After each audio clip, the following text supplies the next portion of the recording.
try and do some agriculture. Just next door in Cote d'Ivoire, almost every public servant, has a farm.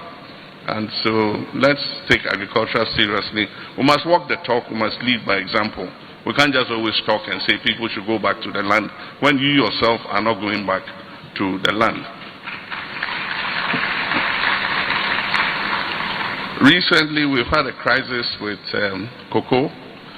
It hasn't affected only Ghana. It's affected all cocoa-producing countries. And it shows how unstable raw material exports are if you don't process and add value. And that means that we must take advantage of this crisis to make a pivotal change in how we handle our raw exports. And we've exported raw beans since Gordon Gaggisberg's time. For those of you who don't know Gordon Gaggisberg, he was one of the colonial governors.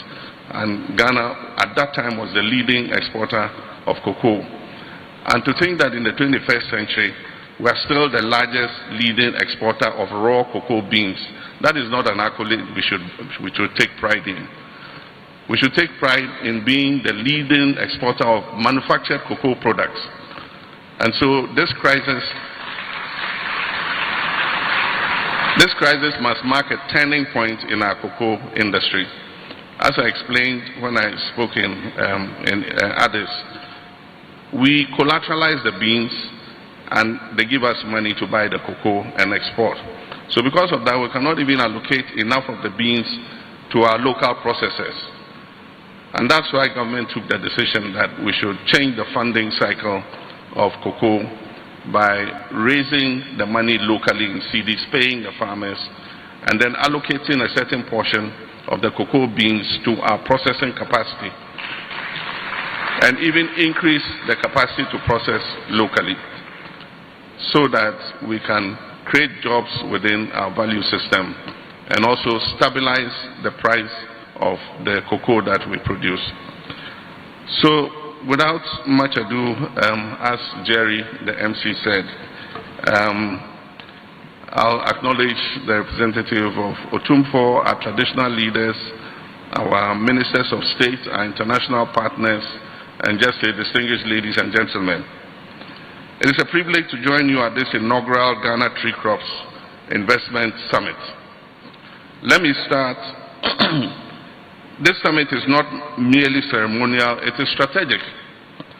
It reflects a central commitment of the NDC's 2024 manifesto, which is to reset Ghana's economy by strengthening productive sectors, expanding exports, creating decent jobs, and positioning agriculture as a driver of industrial transformation.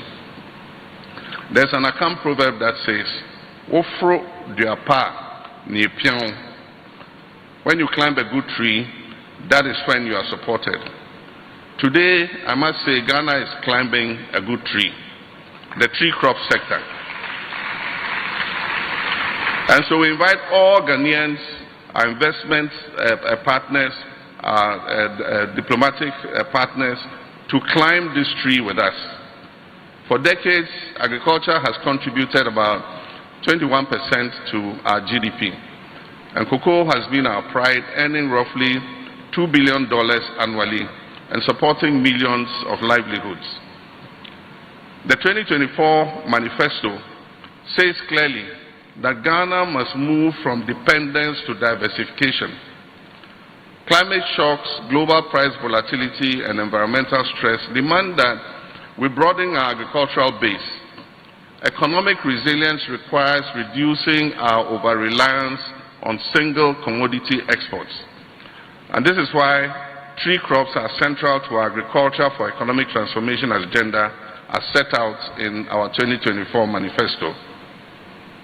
Beyond cocoa, our 6 priority crops, cashew, coconut, oil palm, rubber, mango, and shea, form the backbone of this diversification strategy. Together, these crops employ over 1.6 million Ghanaians and support strong rural economies that promote gender inclusion, contribute 2% of our GDP and 4.5% of agricultural GDP. The numbers tell a very powerful story.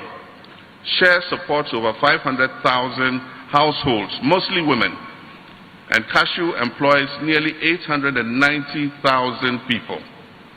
Rubber supports about 500,000 farmers, and oil palm provides jobs for over 120,000 Ghanaians.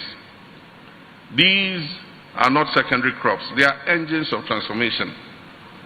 Our manifesto commits us to transforming agriculture into a high-value, export-driven sector, and tree crops are central to that vision. Government is committed to building a 24-hour economy, a system in which production, processing, logistics, and exports operate continuously round the clock to maximize productivity and to create jobs. And tree crops are well positioned within this 24-hour economy framework. We will no longer export raw cashew, and so I invite our investment partners who export cashew to come and build the capacity to process our cashew locally.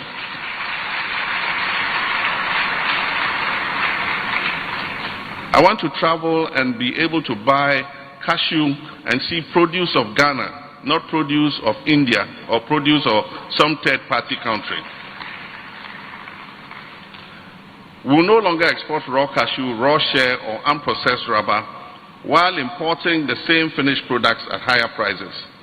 And so our target is clear: 50 to 60% local processing annually, expansion of agro-industrial parks, incentives for private sector processors, and stronger regulatory oversight through the Tree Crops Development Authority. Under the National Policy on Integration